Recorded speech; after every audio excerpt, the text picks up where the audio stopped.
welcome to another episode of Your Right to Know, brought to you by the Fitchburg Republican City Committee. I'm Andrew Couture. I will be your co-host, and with me, as always, is my lovely co-host, Mary Lotze. How are you doing tonight? I'm doing very well. Thank you, Andrew. Excellent.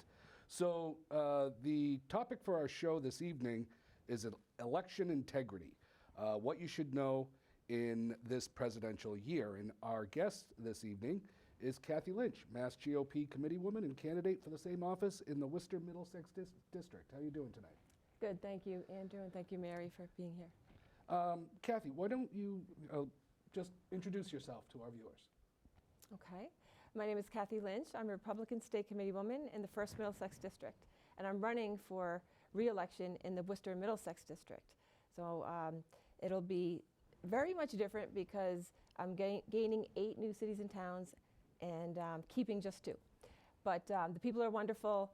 I've been State Committeewoman for 4 years, and I've been Republican Town Committee Chair for 5 years, and prior to that, Secretary. I've been to conventions as a delegate, and I've been very interested in the Republican Party for quite a while. And I've never, ever been on the left side of things. I'm ready to work another term. Excellent, excellent. Well, so tonight we're going to discuss the term election integrity. I know we've been hearing that, all over the news. This is a very big political year, and we need to ensure that as much as possible that all voters feel that the election is secure, that their vote does count, and their vote is sacred, and that the winner in every one of the separate elections has been honestly elected by the people. What would you say the term election integrity defines? I think it's pretty much what the dictionary says. Integrity is honesty, fairness, transparency. That's election integrity. So we want our elections to be fair, just like you said. We don't mind if we win or lose. We just want to know the truth of the election. I would tend to agree with that. Now, everybody thinks that President Donald Trump was the first and only candidate to question the outcome of an election. But yet, there's been historically, challenges to elections. I mean, you want to talk about the election of Bush, with the hanging Chad. Yeah. In Florida, that was a big push. In fact, we waited months before we learned exactly who was our next president. Hillary Clinton challenged Donald Trump's win. She's still challenging it. She is still challenging it. And even the governor of Georgia, Stacey Abrams, denied her election. So do you believe that the political pundits and the media not only point to President Trump, but also emphatically that he was the only candidate that ever lost an election and claims that the results were fraudulent? Well, of course not. I mean, you just mentioned that the Democrats are just as concerned as the Republicans with the elections. It just depends on if you win or lose. So the losers tend to be sore losers, and they tend to want to blame it on the election integrity. I will say that in 2020, I believe that the election was, in many cases, in many areas, fraudulent. I do think we have plenty of evidence to see that, and I think that President Trump won. I believe that. And the Democrats will call you an election denier. They like to give you a name when they don't agree with you. I don't think that's fair. But what I've done is I've looked at all the evidence that's come in, and I'm going to give you one example. The 2,000 Mules, have you seen the 2,000 Mules movie? Okay. It was the introduction of these ballot drop boxes that made it such that people could drop a whole bunch of ballots into this box without being, seen, monitored, whatever. Oh, yes. So they could do it in the middle of the night, just like in the movie. They would go and drop like maybe a stack of them, and then what they called these people were mules. They go from one town, and then they go to the next town, and then the next town. And these people got paid to do this. This is a type of dishonesty that we don't want. And because that Dropbox was paid by Zuckerberg with his donations, which was allowed, they were all over the place. and like we said, unmonitored Well, until we got video footage and then we saw what was happening. and it was all done under the guise of saving the people's health, protecting public health because of COVID. Right.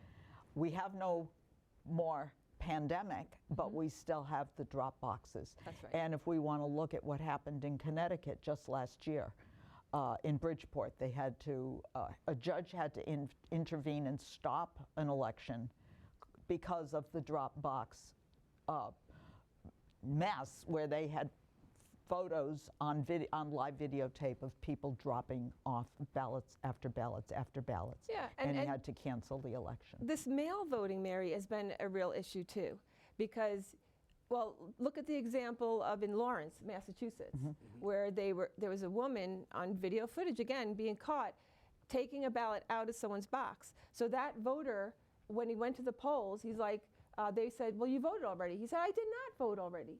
And that prompted him, I think it was a man that this happened to go back and look at his video footage, and he saw His this Ring woman. doorbell, his Ring. Someone at the door, yeah, it's probably the Ring program, and they caught these people. So that's one instance, and just imagine this happening all over the place. This mail voting is a real issue. I've heard from people that they get more than one ballot application, and okay, fine, but what's really a problem if you get more than one ballot, or if someone who's died gets a ballot, or if someone who doesn't live there anymore gets a ballot. This is a problem, and that happened a lot. In 2020, it was so chaotic. I talked to the clerks, and they were they were frazzled. It was just this whole new system, and who knows what happened during that. There's so many ways that you can, go through the cracks.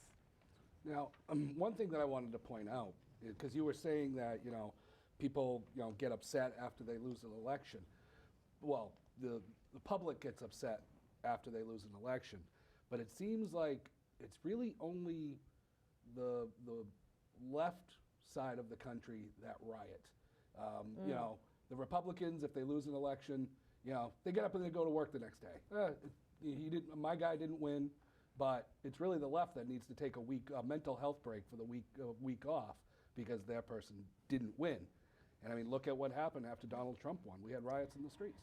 Well, and isn't that interesting? We just read an article, I just read an article that was shared by our chairman, John Strang from Breitbart. It was reported, and the article went on to say exactly that sort of thing, is that we know that there is an election fraud problem. And I think, correct me if I'm right, is election fraud really just the opposite side of the coin of election integrity? Yes. So the integrity is what we want the value system to be, and the fraud is when it's not where it's supposed to be.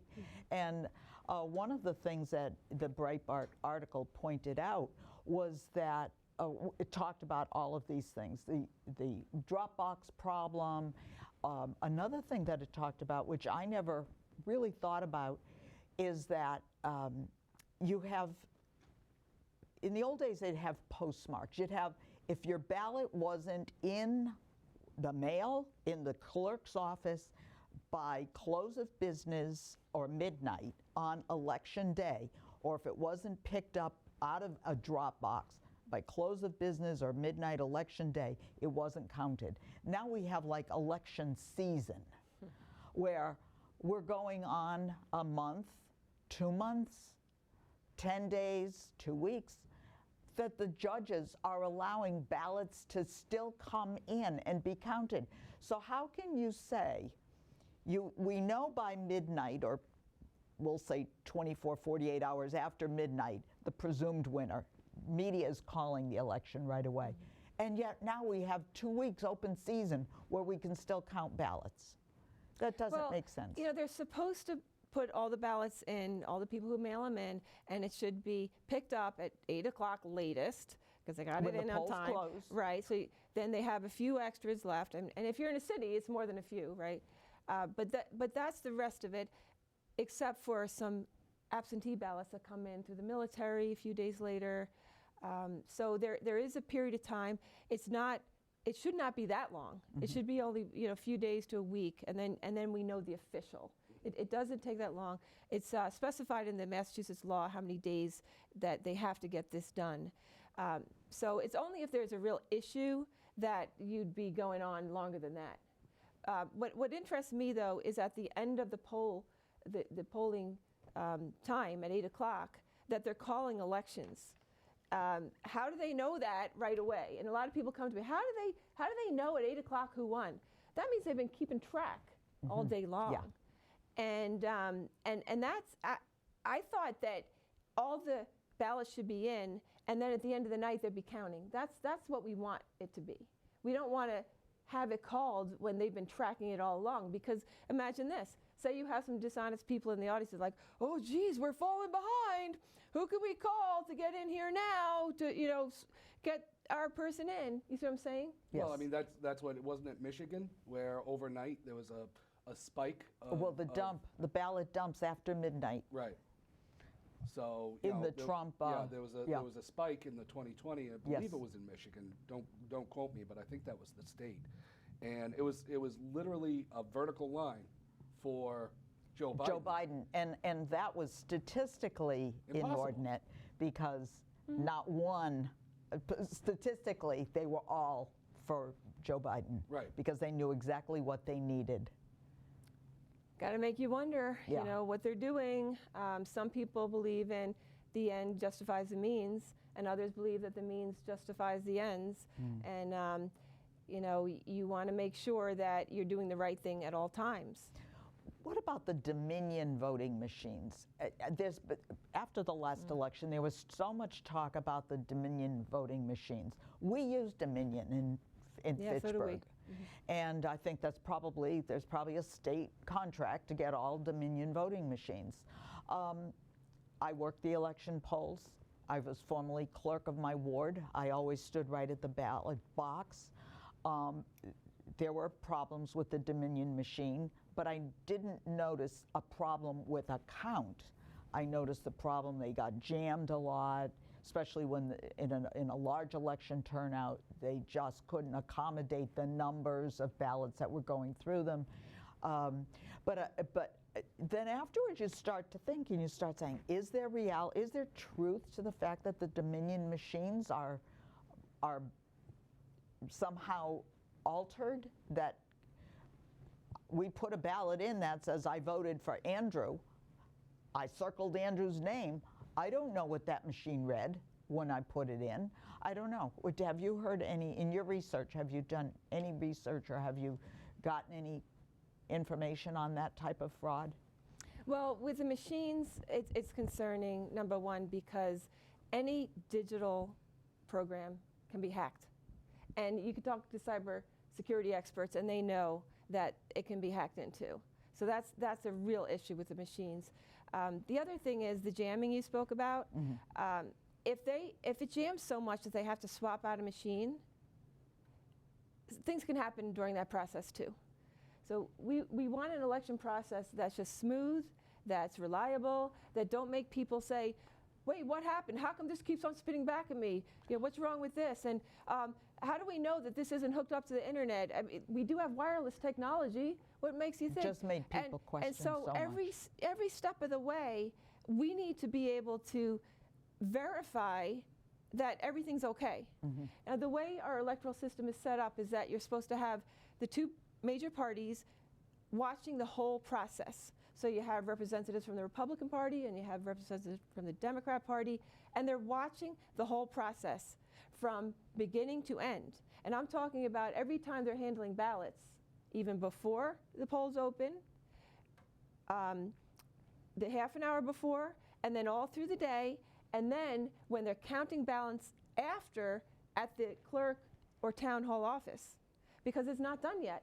And the law says that it's an open process and that anyone can see.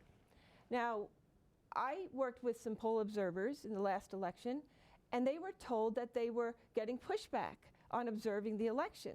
And when you run into that situation, you think, what do they have to hide? Why is this not an open, transparent system where anybody can watch? It's the citizens' right to watch the election and make sure it's fair. Well, I mean, that happened in the 2020 election where they were putting up cardboard against the windows. When people were supposed to be watching the counting.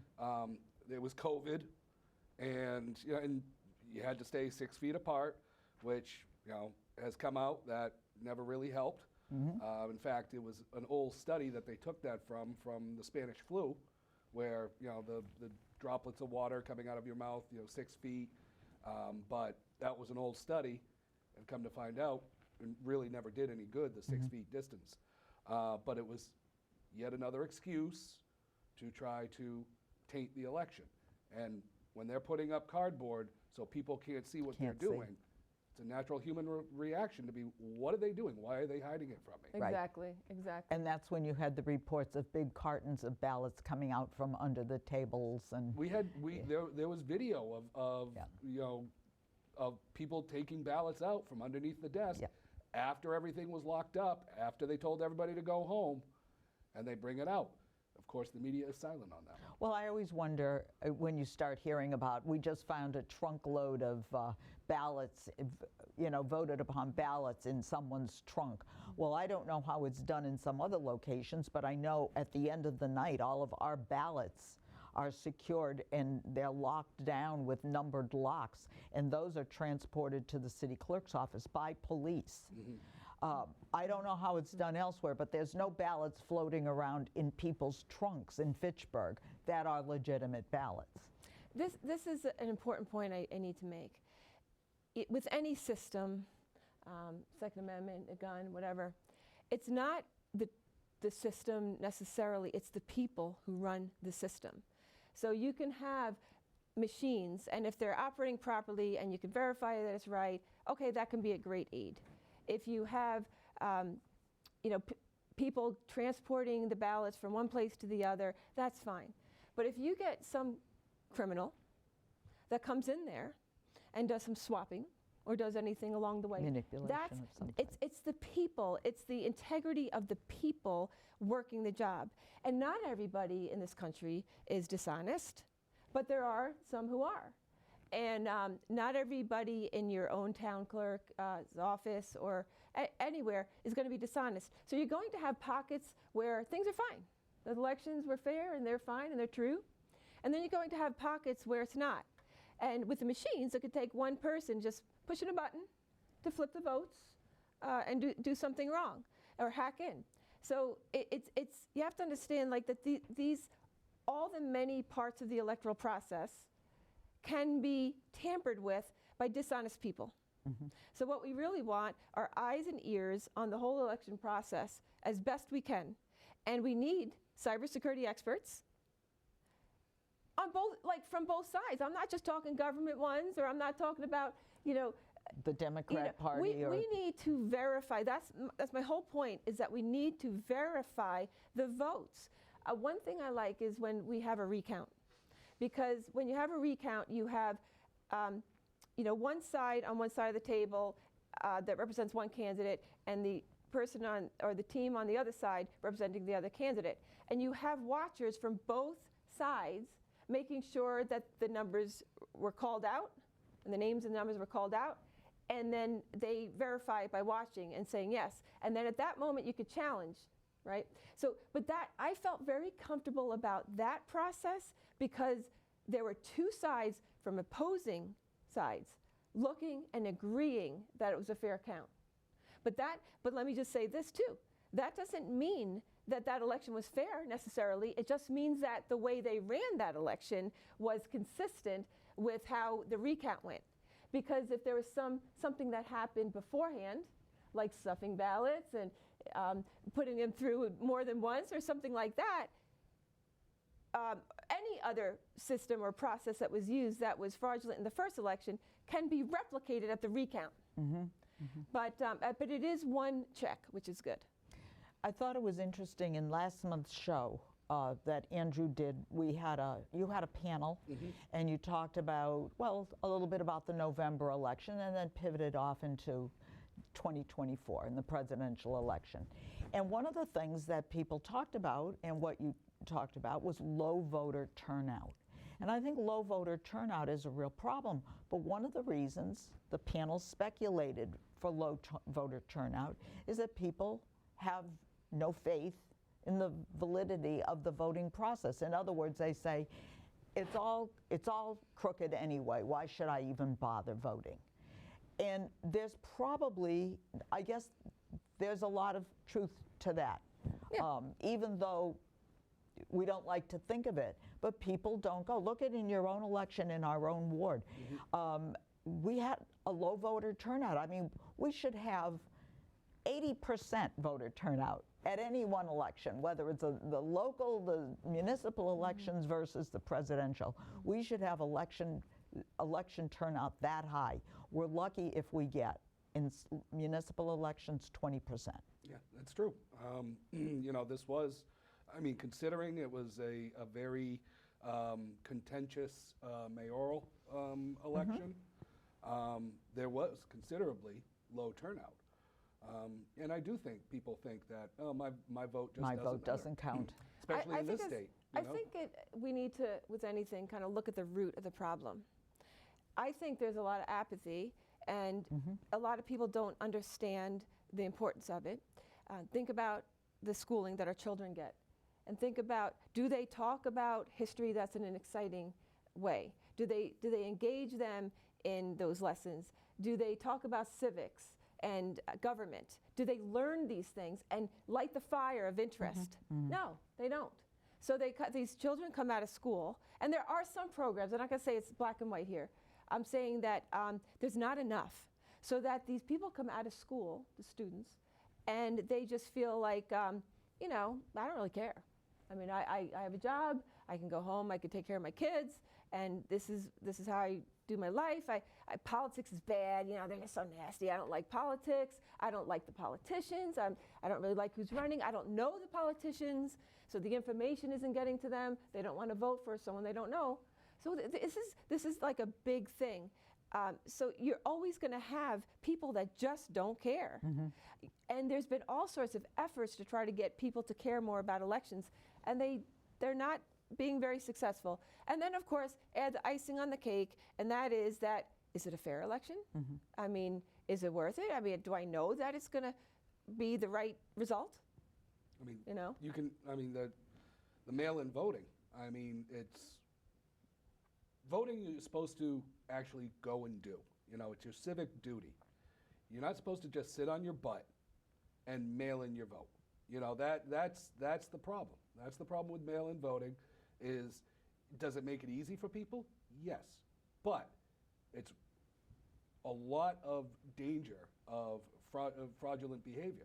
The easier you make it. The easier you make it. Well, Election day, I mean, of course, you got somebody who can't make it. They're, you know, elderly and they're in a nursing home, or you know, they're in the military and they're overseas. That's what the absentee ballots were for. And you had to have a legitimate reason. Not that you just didn't want to get up on election day. Or rainy day, or on snowy a rainy day, or a snowy day, or whatever it is. It's your civic duty. Get up off your butt and go vote. You know, that's the way it was supposed to be. Or let other people make the election for you. Yeah. So you can't complain, right, if other people are deciding for you. Now, we're actually coming right down to the end, but what I want to ask is, who do you think will be the final two in the presidential election, the final two candidates? I think it's going to be Donald Trump and Michelle Obama. That's very interesting. Do you think, and I look at this move as fraudulent. I think they're going to hold off, the Democrats are going to hold off to the last minute, possible minute, and they're going to make a switcheroo. They're going to pull President Biden out of the picture, Vice President Kamala, and put in someone that's unknown, who's going to be sort of a flash in the pan. And I call that fraud too. I mean, anything could happen between now and then. We don't know. But I do believe that Michelle Obama is probably the best chance they have, or at least one of the best chances. And I think that they'll find a way. We know that Biden's getting older. And we know he's having some trouble with his, you know, his cognition. Presenting and so forth, his cognition. So I think that they have a reason, and that's my opinion. But we'll see what happens. Interesting theory. Kathy, I would like for you are running for office right now. Your election is in about 5 weeks, March 5th, so it's coming up. Your election is on presidential primary day, which is March 5th. Could you talk about your election for a couple of minutes, what the position entails, and then I'd like to talk about your a male counterpart to you. Your position is committee man and committee woman, you being the committee woman. Could you just tell our viewers about it? And do I speak to straight ahead? Yes. Okay, I'm telling the viewers now. Because we know. Yeah, you said just tell the viewers. So, okay, so I'm running for re-election on March 5th. And, you know, I'm running because I've had 4 very successful years. I've been very much out there in the field. The Republicans know me in my district now and the one I'm going into. It's a ground game where we are working at the ground level. Here's a couple of manuals I'd like to mention. This is something when I was operating as Election Review Committee Chairwoman, Republican Town City Ward and Committee Manual. This information is on how to build your Republican Town Committee, which is very, very important, and also how to become an election officer and fill the seats of election officers at election time, and to make sure that you have equal representation in the election officer position and the registrar position. This is a very important manual that the committee I chaired did. And then the other is an election observer manual, which is typically blue. And that's about how to observe. If you're not working at the polls, you can observe. So we can maintain election integrity, and we can do everything we can for a fair election. I've done a lot out on the street. I've testified on Beacon Hill about the Votes Act, against the Votes Act, the mail voting. We don't need extended voting. We don't need, this is one thing I don't want to see in that same day registration, voter registration. But I just want to say, like, I'm more the grassroots person versus the top-down power money person. I'm going to be with the people, and I'm going to try to represent the people's voice, which I've been doing for the last 4 years. And Kathy is the committee woman, and I'd also like to point out the committee man who currently has the same position Kathy has is Dennis Galvin. The Fitchburg Republican City Committee has endorsed both Kathy Lynch and Dennis Galvin to be our next committee man and woman for this district, which is the Worcester Middlesex District.